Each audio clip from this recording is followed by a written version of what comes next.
Chapter 14 Rematch. She used her skates to get to the scene fast and changed in an alley a few blocks away.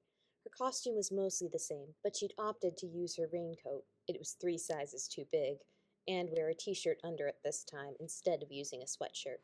The minor change greatly improved her heat problem, but she had less padding. She'd have to be more careful about taking hits. The only other alteration she'd made was to swap out the sunglasses for mirrored swim goggles.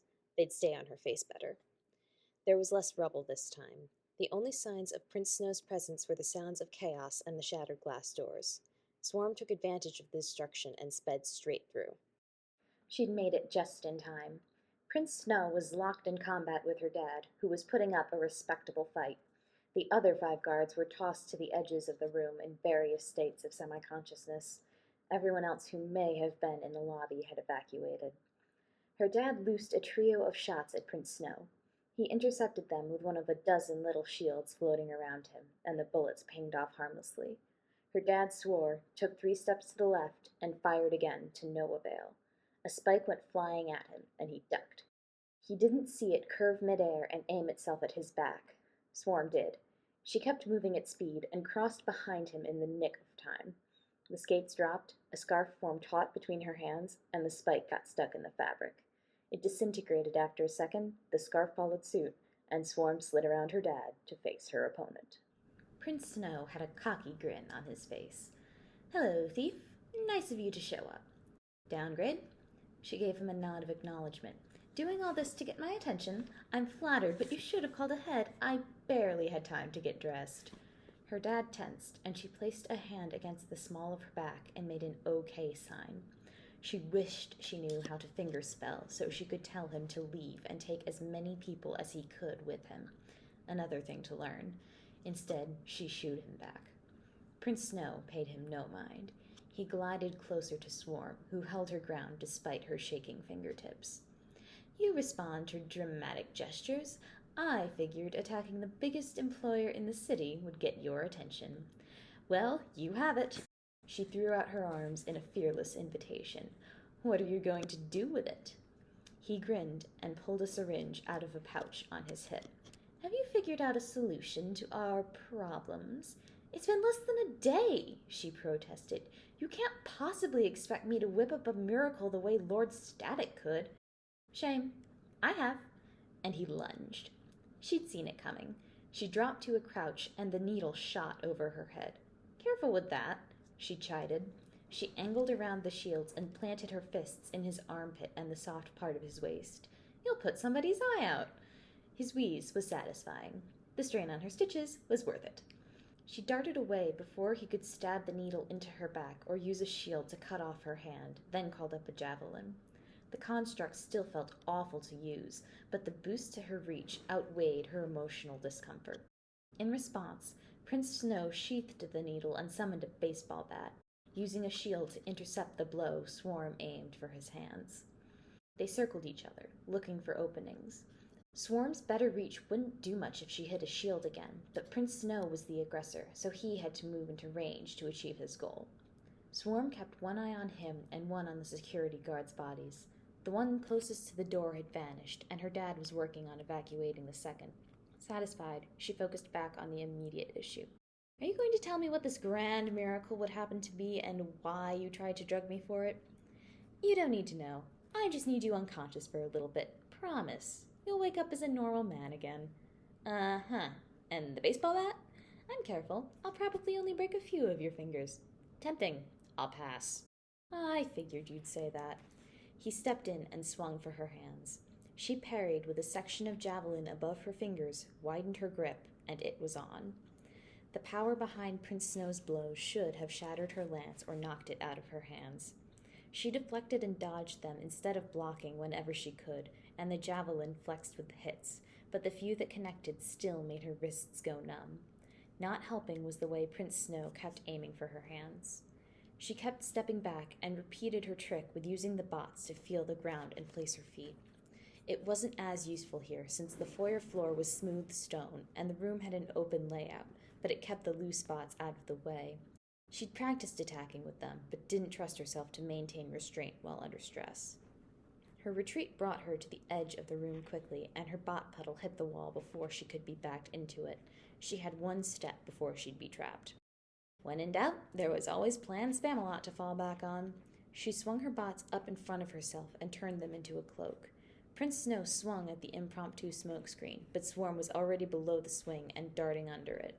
He didn't recover in time to make a grab for her, and she was already on her skates by the time he entered pursuit. The bots went loose and followed behind her as soon as she was out of clubbing range.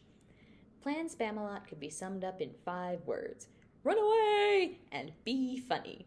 She was doing well with part 1 and had a good lead. Time for part 2. Strike one, she shouted over her shoulder. I call foul. She grinned and let herself wonder if they could have been friends under better circumstances. That didn't last long. He was trying to kidnap her after all. She skated literal circles around him each time he swung and let him hit her lance as a way to change direction. It was almost fun, as long as she ignored the danger to her life. She led him away from the last guard and engaged him in a series of attacks that rattled her teeth. It wasn't sustainable, but it didn't have to be. Her dad made good time and was back out the door in barely a minute. Swarm didn't indulge in the satisfaction, but led her foe back towards the middle of the room. The click of a safety being removed rang through the lobby. Swarm glanced to the door to see her dad aiming at Prince Snow. He couldn't take the shot with her in the way. She tried to break off. Prince Snow followed her gaze. Oh, no, you don't. He flicked his index and pinky fingers, and a wall of bots filled the doorway, cutting her dad from sight. You're not getting help again. Her dad was safe. She refused to let her relief show. You say that like I was planning on it. Her javelin swooped under a shield and clipped his leg. I can survive you. Prince Snow seemed to be getting frustrated, but not mad enough to lose control yet. Sana felt a little mischief bubbling in the back of her mouth. On the next pass swing, she struck back, aiming for the pocket where he'd put the syringe. If she could break that... No dice. Prince Snow used a shield to block it, which rang out as though she'd struck a gong. Ah, ah, ah, he crooned as he grabbed the javelin. Naughty. Swarm laughed and dissolved the weapon, then kicked away before he could grapple her. Aw, are you proud of me? As if. But he was smiling too, even if there was a tightness at the corners of his mouth. He tossed the bat away and let it disperse. You've got a long way to go before you're on my level. Yeah, straight down. I'll pass. She summoned another javelin and struck, hit a shield, threw it aside, and let loose a punch. Bad move. Prince Snow didn't try to make a new construct. Instead, he let her wrist whistle past his ear, then grabbed it and spun her around. Before she could retaliate, he locked her in a chokehold. The instinctive panic of something tight around my neck lasted all of a second before training kicked in. She tucked her chin into the crook of Prince Snow's elbow and punched him in the groin. He let go of the pouch he'd been fumbling with and curled over. Swarm met his chin with her elbow and wrenched his arm away from her throat. She stomped on his foot with a hastily summoned stiletto heel for good measure before scrambling away. The shields closed in behind her. You little bastard! Prince Snow wheezed from behind them. All's fair in love and avoiding attempted kidnappings. The heel and sneaker went to skates, and she twisted out of the way of the barrage of tiny needles that shot out from behind the new barrier. A few got stuck in her sweatpants, but a cloak intercepted most of the ones she couldn't dodge. Gotta tell ya, I'm not feeling the love.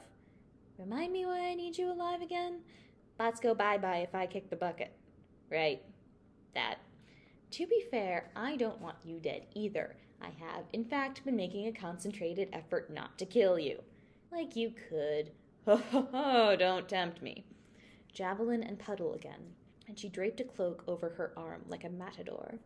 She plucked the needles free, skated so she was at an angle to the barrier, and fell silent.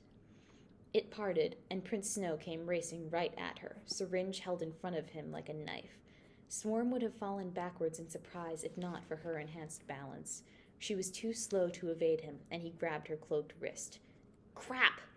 The cloak morphed into loose spots and a spiked bracelet, and he yelped as the new armor dug into his palm. She wrenched herself free of the loosened grip and swatted the drug out of his other hand with her weapon. Swarm watched it soar through the air in a graceful arc and hit the ground in one piece. A fist-sized subswarm of bots rectified that. She grinned in triumph. It only lasted a second. She felt a sting in her bicep and looked down. Prince Snow had jabbed a needle into her, and it was already empty. He smirked and let go. Gotcha. He had a second dose. Damn it, why hadn't she been more careful? She ripped the syringe out, but the damage had been done. The depressed plunger seemed to mock her as a loss of sensation crept up her arm. She scramble-skated back, and Prince Snow stayed where he was. Why should he move? He knew he'd won. Her breath came hard and painful, though she wasn't sure if it was the drug or not. Everything was going gray, and her knees weren't doing what she wanted.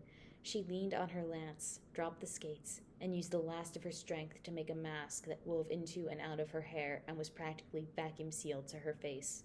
It wouldn't come off easily. The javelin disintegrated under her fingers, and she pitched towards the ground. Something soft caught her. It felt like a bot beanbag.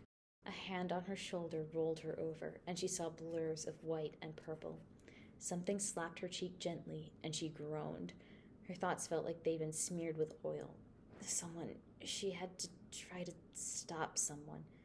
Please, don't. She slurred. It was all she could manage to do. Her limbs were too heavy to move.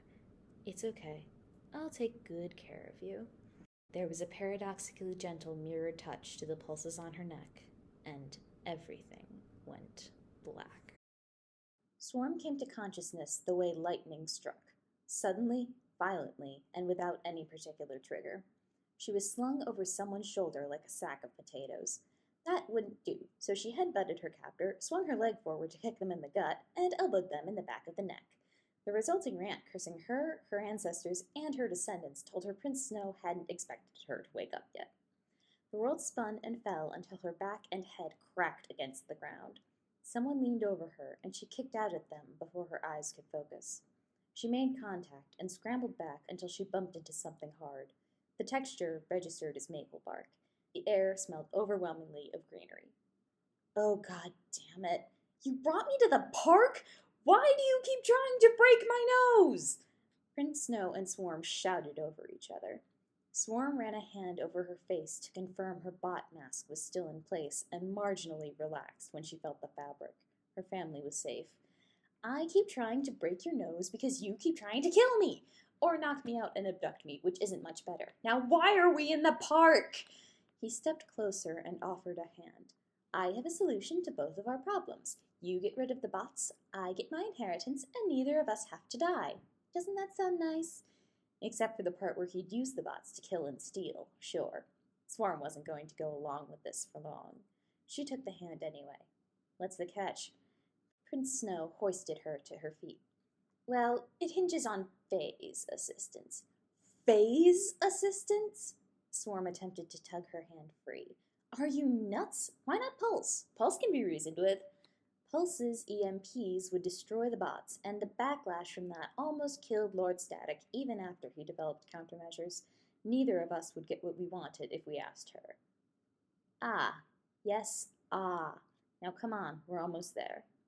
Prince Snow switched the handhold to a grip around Swarm's wrist and began leading her into the heart of Fae's territory.